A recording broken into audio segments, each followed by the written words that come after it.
boshqalarda ishim yo'q. Meni sendan boshqa hech tanishim yo'q. Endi meni boshqalarda ishim yo'q.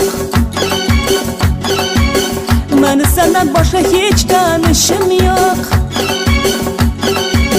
Har kuni bir didoringga to'yishdan meni boshqa qiladirgan bir ishim yo'q. O'rgimcha qizdim og'lanma, omadingga quvonma.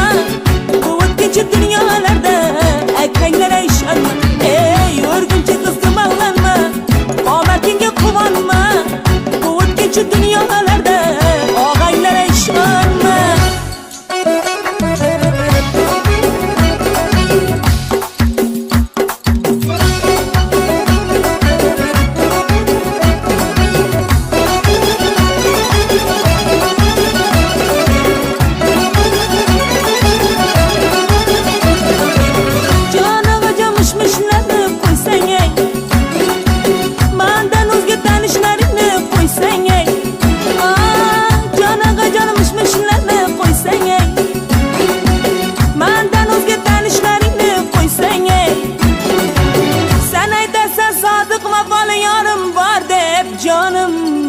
Men aytaman didorimga to'ysangchi, seni erkalab yo'llara solgan akanglar ishonma.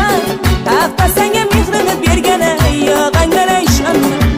Seni erkalab yo'llara solgan og'anglar ishonma. Hafta senga mehrini bergan akanglar ishonma.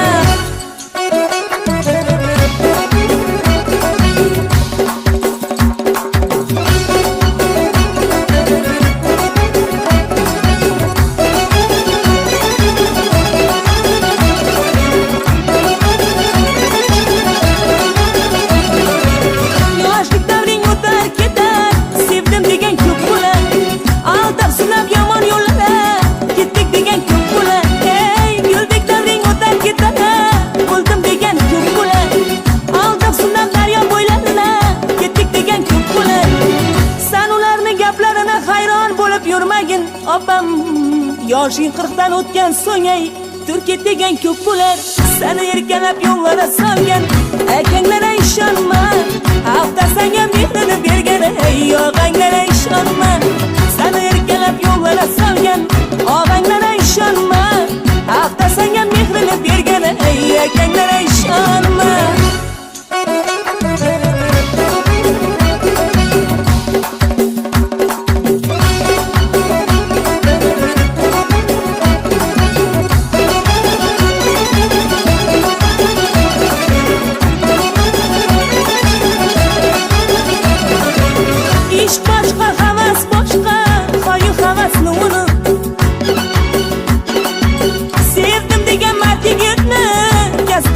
Mahkam tut. Ish boshqa, havas boshqa, qo'yib havasni unut. Sevdim degan mardigirni yastimidan mahkam tut. Yolg'on va'dalarni bergan yolg'onchi yigitlarni va'dalarini unut. Seni erkalab yo'llara solgan og'anglar ishonma. Hafta senga mehrini bergan akanglar